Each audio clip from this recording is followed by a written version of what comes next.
दक्षिण अफ्रीका। कहाँ की? दक्षिण अफ्रीका। तो आप ध्यान रखिएगा कि पढ़ाई 1889 यहाँ से तो कुछ विवरण है, और इसके बाद जितने भी संस्था है, नडाल, इंडियन कांग्रेस, जो भी स्थापना किए थे वह सारे का सारे यहाँ तक जो है वह दक्षिण अफ्रीका में किए थे। कहाँ? दक्षिण अफ्रीका में। तो इसको याद रखिएगा। चलिए अब समझिए ये किसकी बात हो रही है इसमें? गांधी जी की। किसकी बात? गांधी जी की। इसमें जितने भी बात है किसकी है? गांधी जी की है। पढ़ाई हुआ 1889 से 1891, यानी 1889 ईस्वी में उन्होंने इंग्लैंड गए थे वकालत की पढ़ाई करने के लिए। किसकी पढ़ाई? वकालत। और उसी को हिंदी में क्या है, अंग्रेजी में क्या कहते हैं? वह बैरिस्टर। क्या कहते हैं? बैरिस्टर। तो 1889 से 1891 में उन्होंने इंग्लैंड में हुआ वकील की पढ़ाई की है। वहाँ पर जब पढ़ाई उनका पूर्ण हो गए तो अब बताइए कि सिर्फ आपको डिग्री ले लेने से आप रियल में अच्छे वकील नहीं कहलाएंगे। आपको प्रैक्टिकल चाहिए। क्या चाहिए? प्रैक्टिकल। जब तक आप प्रैक्टिकल नहीं करेंगे, कुछ केस नहीं लड़ेंगे, तब तक आप में न तो इतना ज्ञान हो पाएंगे और न ही लोग आपके बारे में जानेंगे कि वो अच्छे वकील है या नहीं है। सही बात है कि नहीं है? तो अब तो उनको मान लीजिए, जब मान लीजिए उसको डिग्री मिल गए तो अब उसे क्या चाहिए था? वकालत करने के लिए जगह। तो जैसे ही घर पर आए इंडिया, और इंडिया में उन्होंने कुछ दिनों तक रहे, यानी 3 वर्षों तक। इसी 1893 ईस्वी में दक्षिण अफ्रीका के मुस्लिम व्यापारी दादा अब्दुल्ला से मुलाकात हुई। 1893 ईस्वी में दक्षिण अफ्रीका के मुस्लिम व्यापारी दादा अब्दुल्ला से मुलाकात हुई, और दादा अब्दुल्ला ने महात्मा गांधी से बहुत सारे बातें कही। कहाँ की? दक्षिण अफ्रीका के बारे में। और उस समय दक्षिण अफ्रीका में गोरे और काले को लेकर के काफ़ी भेद थे। गोरे और काले को लेकर के काफ़ी भेद, यानी गोरे सब काले आदमी को देखना भी पसंद नहीं करते थे। तो दादा अब्दुल्ला ने गांधी जी से आग्रह किए कि आप चलिए हमारे यहाँ जो है आप वकालत कीजिएगा और हम लोगों के पक्ष से आप लड़िएगा, यानी हम लोगों का वकील आप हुए। हम आपको समर्थन देते हैं और हमारे पास बहुत सारे लोग हैं, सभी लोग आपको समर्थन करेंगे, और आप चलिए और वहाँ पर आप, है ना, वकालत कीजिए। तो जब वहाँ गांधी जी ने पहुँचे तो वहाँ पर वो क्या देखे? काले और गोरे में भेद। उससे दुखी हुआ, काफ़ी मात्रा में उन्हें दुख पहुँचा, लेकिन इसको लेकर के बहुत ज़्यादा उन्होंने टारगेट नहीं कर पाए, क्योंकि अगर मान लीजिए चरम सीमा पर हो, अचानक से आप किसी भी चीज़ पर टारगेट नहीं कर सकते हैं। इसके लिए आपको कुछ समय चाहिए, आदमी का संगठन चाहिए। तो उन्होंने एक यात्रा की है। कौन सी यात्रा? देखिए ये बहुत इम्पोर्टेंट है। वो डरबन से लेकर के प्रिटोरिया, डरबन से लेकर कहाँ तक? प्रिटोरिया। और इस यात्रा के बीच में एक स्टेशन आते हैं, वो मेरिन्सबर्ग। कौन सा स्टेशन? मेरिन्सबर्ग। इसमें जिस जगह पर महात्मा गांधी बैठे हुए थे प्रथम में, गोरे सब जब चढ़े तो उसे क्या कि उतार दिए, कान पकड़ के उतार दिए। कहा भागो, काले सब कहाँ से आ जाते हैं, उतरो। उसको कान पकड़ के उतार दिया हुआ। उसको बहुत बुरा लगा, बहुत ज़्यादा बुरा लगा। और कैसे नहीं लगेगा बताइए? आपके पास टिकट है, और टिकट होने के बावजूद भी आपको यदि कोई उठा दे तो जुर्म हो रहा है कि नहीं हो रहा है? जुर्म न हो रहा है। और वह जुर्म किस लिए? काले और गोरे को लेकर के। महात्मा गांधी को बहुत बुरा लगा, लेकिन महात्मा गांधी कुछ बोले नहीं, क्योंकि उसको मालूम था कि हम अकेले हैं, हमारे बोलने से कुछ होने वाला है नहीं।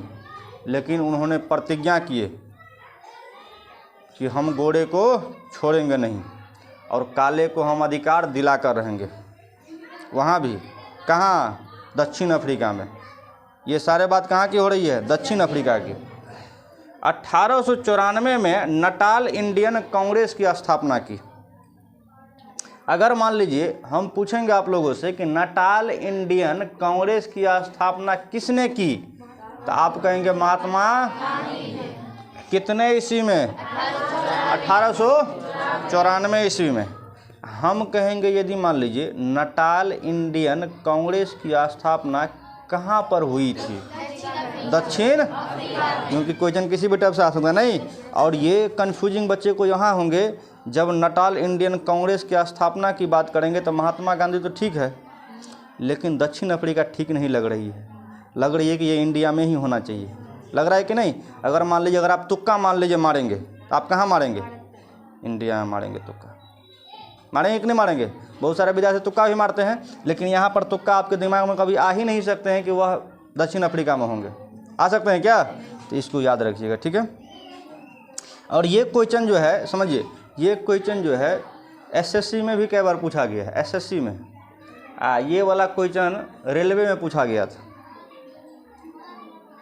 किस में? रेलवे में। रेलवे में तो ऑब्जेक्टिव रहते हैं ना, इसमें सब्जेक्टिव नहीं रहेंगे। आपको ओनली फॉर क्या रहते हैं? ऑब्जेक्टिव। आपको सिर्फ घेरना है। जैसे आप लोग OMR सेट में नहीं घेरते हैं, बस घेरना है बस। 1903 ईस्वी में हुआ। 1903 ईस्वी में द इंडियन ओपिनियन की स्थापना किए हुआ। द इंडियन ओपिनियन की स्थापना कितने ईस्वी में? 1903। द इंडियन ओपिनियन कहाँ पर स्थापना हुई थी? आप बताइए तो आप।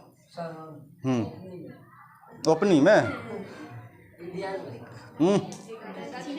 दक्षिण अफ्रीका। कहाँ पर?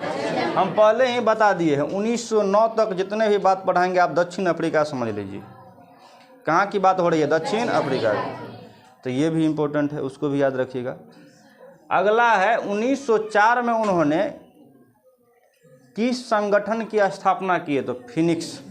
कौन सी संगठन? फिनिक्स। ये भी कहाँ है? दक्षिण अफ्रीका। किसने किए थे? महात्मा गांधी। अगला है प्रथम सत्याग्रह। सुन लीजिए, ये इंपॉर्टेंट क्वेश्चन क्या बनता है कि प्रथम सत्याग्रह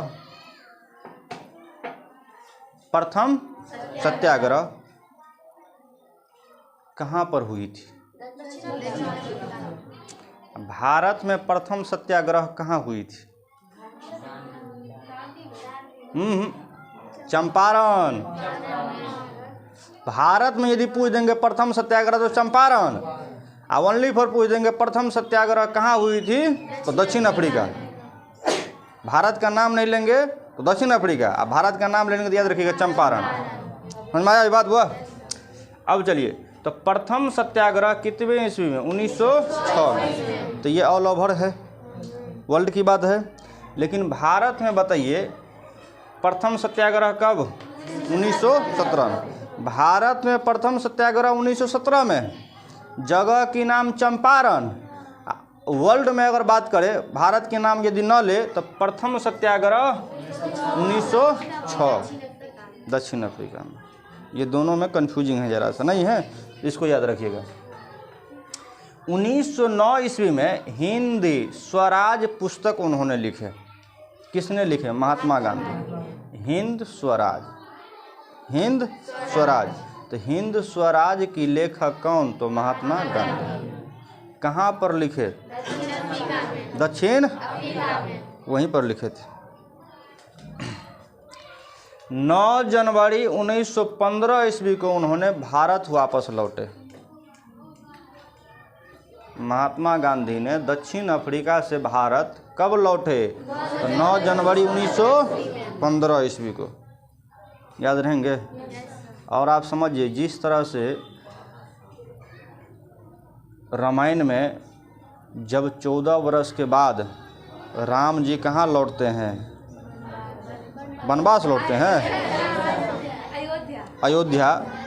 तो कितने जनता खुश हो जाती है, जनता से बहुत खुश होती है कि नहीं।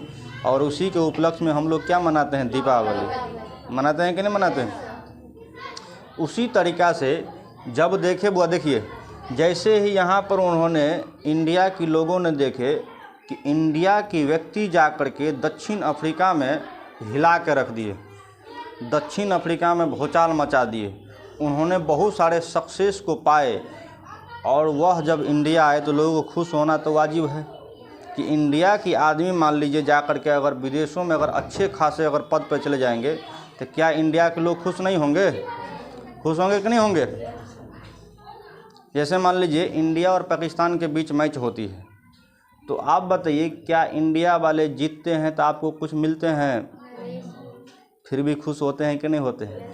खुशी नहीं होते हैं, बहुत ज़्यादा खुशी होते हैं, और इतना खुश हो जाते हैं कि पटाखा सब भी फोड़ देते हैं, है कि नहीं है?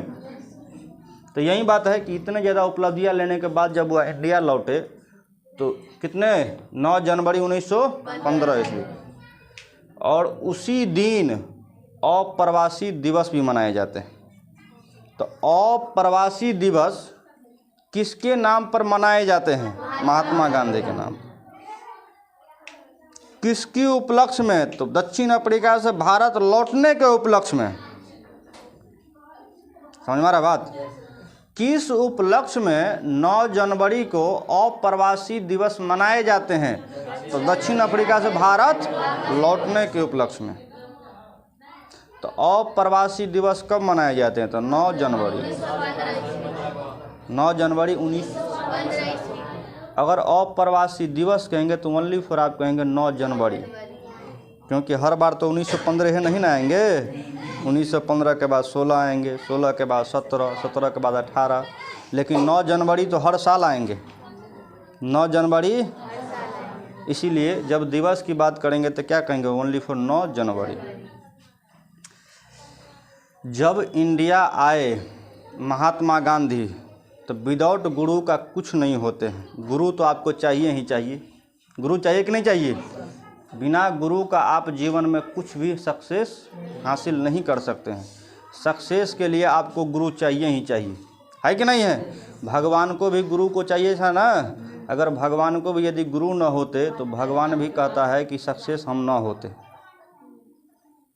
आप देख लीजिए ना, राम भी गुरु बनाए थे, कृष्ण भी गुरु बनाए थे कि नहीं बनाए थे? यानी गुरु आपको जीवन में चाहिए ही चाहिए। अब समझिए, महात्मा गांधी की गुरु बुआ कौन है? तो गोपाल कृष्ण गोखले। अगर हम पूछेंगे महात्मा गांधी की गुरु कौन? गोपाल कृष्ण गोखले। तो ये भी क्वेश्चन कई बार बनते रहते हैं वो, कि महात्मा गांधी की गुरु कौन थे? गोपाल कृष्ण गोखले। महात्मा गांधी की गुरु गोपाल कृष्ण गोखले। 1914 ईस्वी में हुआ। 1914 से लेकर के 1918 तक प्रथम विश्व युद्ध की आसार थी। अगर पूछेंगे प्रथम विश्व युद्ध कब से कब तक चली थी, तो 1914 से 1918। ये ऑब्जेक्टिव में आप लोग याद भी किए होंगे। अगर याद नहीं किए हैं तो समझ रहे बात। अब चलिए बुआ, द्वितीय विश्व युद्ध अगला बुआ 1914 से कहाँ तक? 1918 तक प्रथम विश्व युद्ध। अब देखिए कि जब प्रथम विश्व युद्ध जिस समय में चल रही थी, प्रथम विश्व युद्ध जिस समय में चल रही थी, उस समय में अंग्रेजों ने, देखिए भारतीय लोगों को किस तरह से बेवकूफ़ बनाते हैं वो। अंग्रेजों ने कहा भारतीय लोगों से, भारतीय लीडरों से, कि आप अपने इंडिया के लोगों को हमारे साथ लड़ने के लिए दीजिए, और जैसे ही हम युद्ध में जीत जाएंगे हम इंडिया की छोड़कर चले जाएंगे, इंडिया छोड़कर चले जाएंगे। महात्मा गांधी ने कहा ठीक है, आप हमारे देश में है तो आपको कुछ सहयोग मिलना चाहिए, लेकिन आप चले जाएंगे। तो अंग्रेज का ठीक है, हम चले जाएंगे, आप अपना आदमी हमको युद्ध में लड़ने के लिए दीजिए। तो महात्मा गांधी ने बहुत सारे इंडियन आदमी को क्या कहा कि आप युद्ध में लड़िए, और जैसे ही युद्ध जीतेंगे तो वह छोड़कर देश चले जाएंगे, हम लोग क्या हो जाएंगे? आज़ाद हो जाएंगे। तो बहुत सारे लोग इसमें भाग भी लिए। इसमें भर्ती करने वाला सार्जेंट की संज्ञा दी। देखिए हुआ, इसमें भर्ती करने वाले सार्जेंट की संज्ञा किसे दी? तो महात्मा गांधी को। अगर कहेंगे कि प्रथम विश्व युद्ध में भारतीय लोगों को अंग्रेजों के साथ लड़ने के लिए किसने कहा? तो महात्मा गांधी। किसकी संज्ञा दी थी? सार्जेंट की। एक उपाधि है, समझिए ना, ये क्या है? एक तरह से उपाधि है। क्या है? उपाधि, संज्ञा। बिहार के चंपारण जिले का नेता राजकुमार शुक्ल तिनकठिया के बारे में बताए। किसे बताए? गांधी जी से। जब गांधी जी दक्षिण अफ्रीका से यहाँ आए, गांधी के बारे में जब राजकुमार शुक्ल ने अध्ययन किए, गांधी जी के बारे में जब सुने, तो उन्हें भी लगा कि नहीं, अगर कोई हम लोगों को हेल्प कर सकता है तो गांधी जी ही है जो हम लोगों को सहायता कर सकते हैं। तो उन्होंने गए किसके पास? गांधी जी के पास। और गांधी जी के पास बहुत सारे अपने आप बीती बताई और तीन कठिया के बारे में भी बताई।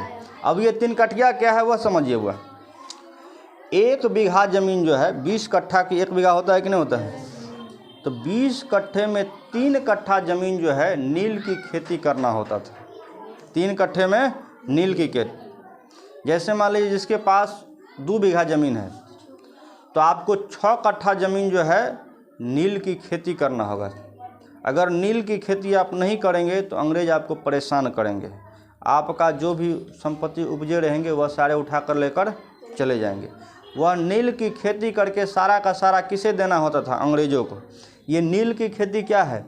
चरस हो गया, गांजा हो गया, तंबाकू हो गया, अफीम हो गया, है ना, यानी नशा वाली सामान।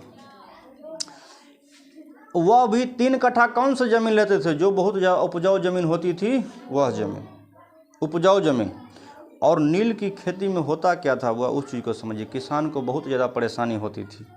उसकी जड़ जो थी, जड़ बहुत खतरनाक, बहुत लंबे जड़ होती थी। और बहुत लंबा जड़ होने के कारण जो है 2-3 वर्ष तक जैसे ही वह नील की खेती करते थे तो चौथा वर्ष में वह खेत उपजना बंद कर देते थे, यानी बंजर हो जाती थी वह ज़मीन। क्या हो जाती थी? बंजर। जैसे मान लीजिए किसी खेत में आप देखिएगा सिरहंची खड़ जो हो जाएंगे, सिरहंची, उस खेत में आप कोई चीज़ जल्दी उपजा नहीं सकते हैं। उपजाने के लिए आपको बहुत मेहनत करना पड़ेगा। किसी खेत में आप देखने के मोथा हो जाएंगे तो किसान को बहुत ज़्यादा परेशान करते हैं। अगर आलू सब आप बोइएगा तो इसमें भी जन्म जाएंगे। आलू को बैठने नहीं देंगे तो आपको कमाना पड़ेगा बार बार, है कि नहीं है? तो कुछ ऐसे भी होते हैं जो आपको उपज में परेशान करते हैं। तो वह ये जो है नील की जो खेती होते थे, नील की जो जड़ें होती थी बहुत ख़राब जड़ें होती थी, जिसके वजह से किसानों को जोतने कोड़ने में भी परेशानी होती थी। कोदाली से 6 जैसे ही मारते थे अंदर धंसते ही नहीं थे, लेकिन फिर भी उसे कोड़ना पड़ता था। क्योंकि मान लीजिए सीड़ सार है हुआ तो क्या कोदाल धंसेंगे? नहीं धंसेंगे। कोदाल को पकड़ लेते थे, इसमें ही परेशानी होती थी। इससे किसान सब बहुत ज़्यादा दुखी रहते थे। और टैक्स भी काफ़ी बढ़ा दिए थे, किसानों पर टैक्स भी काफ़ी बढ़ा दिए थे। तो 3 कठिया समझ में आया। अगला है 1917 में चंपा। जैसे ही वह 3 कठिया के बारे में बताए तो 1917 में क्या शुरू कर दिए? चंपारण सत्याग्रह। चंपारण सत्याग्रह क्यों किए? 3 कठिया को समाप्त करने के लिए।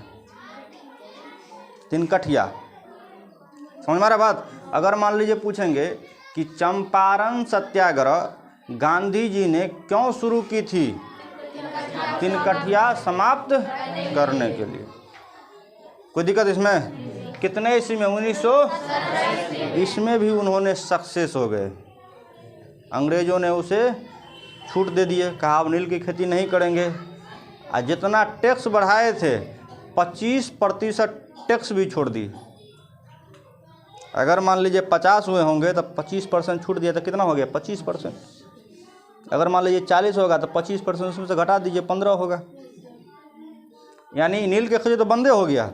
और दूसरा जितना टैक्स थे उस टैक्स में भी कितना किए? 25% की कमी कर दिए। तो बहुत ज़्यादा हुआ कि नहीं हुआ? रविंद्रनाथ टैगोर ने इसमें जब सक्सेस हुए तो रविंद्रनाथ टैगोर ने महात्मा गांधी को महात्मा की उपाधि दी। गांधी जी को महात्मा की उपाधि किसने दिए थे? तो रविंद्रनाथ टैगोर ने। इसमें दिक्कत है किसी को? गांधी जी को महात्मा की उपाधि किसने दिए? रविंद्रनाथ टैगोर ने। कब ये उपाधि दिए थे? चंपारण सत्याग्रह के दौरान, नहीं बाद। सक्सेस हुए तब न दिए। 1918 में अहमदाबाद मिल मजदूर आंदोलन में भाग लिए। देखिए 1918 ईस्वी में अहमदाबाद मिल में जितने भी लेबर मजदूर थे, लेबर मजदूरों को बोनस नहीं दिए जाते थे। लेबर मजदूरों ने महात्मा गांधी से जब ये सारे बातें बताई तो महात्मा गांधी ने इस पर भी क्या किए? भूख हड़ताल कर दी। जैसे ही भूख हड़ताल किए फिर से अंग्रेज़ों ने क्या हो गए? परेशान हो गए। और फिर से उन्हें क्या देने लगे, वह बोनस देने लगे। तो वहाँ भी उन्होंने क्या हासिल किया, सक्सेस हासिल की। हर जगह सक्सेस मिल रहा है कि नहीं मिल रहा है, समझ में आ रहा बात। तो बताइए सक्सेस क्यों उसे मिल रहा है, क्योंकि उन्होंने पूरे शिद्दत से मेहनत करते थे, पूरे विश्वास के साथ करते थे। उसके मन में लोभ लालच नहीं थे, यानी उसके दिमाग में ये नहीं था कि सिर्फ हम जिए बाकी कोई जिए या न जिए। उसके दिमाग में था कि सभी आदमियों को साथ लेकर चलना है कि नहीं है। जैसे नरेंद्र मोदी अभी कहते हैं कि नहीं कहते हैं, देते हैं नारा, इसी तरीक़ा का नारा कौन देते थे, महात्मा गांधी देते थे। तो महात्मा गांधी ने बहुत ज़्यादा जो है त्याग किए हैं जीवन में, रियलिटी में बहुत ज़्यादा त्याग किए हैं, काफ़ी मात्रा में त्याग किए हैं, समझ रहे बात। दूसरे के लिए अपना बलिदान किए हैं, दूसरे के चक्कर में खुद जेल गए हैं, दूसरे के चक्कर में खुद जो है घुट घुट के जिए हैं, फिर भी लोगों को नहीं बताए हैं। एक ही गलती किए थे कि भगत सिंह को फांसी से नहीं बचाए, यहाँ से लोगों को बहुत ज़्यादा दुख होता है। अगर एक बार कह देते अंग्रेज़ों को कि आप भगत सिंह को छोड़ दीजिए, तो अंग्रेज़ तुरंत छोड़ देते, क्योंकि अंग्रेज़ों ने महात्मा गांधी से पूछे थे आप क्या कहते हैं भगत सिंह के बारे में। तो महात्मा गांधी ने एक खत में जवाब दिए कि यदि कहीं से गुंजाइश है तो छोड़ दीजिए, गुंजाइश है तो छोड़ दीजिए, वैसे नहीं छोड़िए कि फोर्स करते आपको छोड़ना ही होगा, अन्यथा हम और आंदोलन शुरू कर देंगे। कहा कि नहीं कहा, नहीं कहा। इस बातों से बहुत लोगों को दुख आता है कि आपने ये बात क्यों नहीं कही, आप ऐसा क्यों कहे गुंजाइश है तो छोड़ दीजिए। क्या हमारा रिश्तेदार था अंग्रेज बुआ कि गुंजाइश है तो छोड़ दीजिए हैं। ये तो लोग कहता है, मान लीजिए जो बहुत प्रेम पूर्वक आदमी रहता है तो उसके पास इस तरह की भावना रखता है, उसको डायरेक्ट कर, जैसे मान लीजिए नमक आंदोलन के लिए आपने आंदोलन छेड़ दिए हैं, इधर मजदूर के लिए आपने आंदोलन शुरू कर दिए, तो क्या भगत सिंह के लिए आप आंदोलन शुरू नहीं कर सकते हैं। और अंग्रेज़ों को डर भी था कि महात्मा गांधी यदि आंदोलन शुरू कर देंगे तो फिर से बवाल हो जाएंगे, इसीलिए उसे पूछा भी, लेकिन उन्होंने ये एग्री नहीं की। तो गलती की कि नहीं, तो यहाँ से थोड़ा सा दिक्कत है। और कुछ कहानी है जो बताएंगे तो थोड़ा सा दिक्कत होगा। तो फिर आप इतना बात जो समझे कि महात्मा गांधी जी को महात्मा क्यों कहते हैं, बापू सब कहते हैं, तो सभी बातें बता देंगे तो आप लोग नफरत भी करने लगेंगे हट। इसलिए नफरत वाला बात को छोड़ दीजिए, हैं ओनली फॉर अच्छाई बात को समझिए। बिना वीडियो में बता देंगे कि उसमें क्या क्या बुराई थी।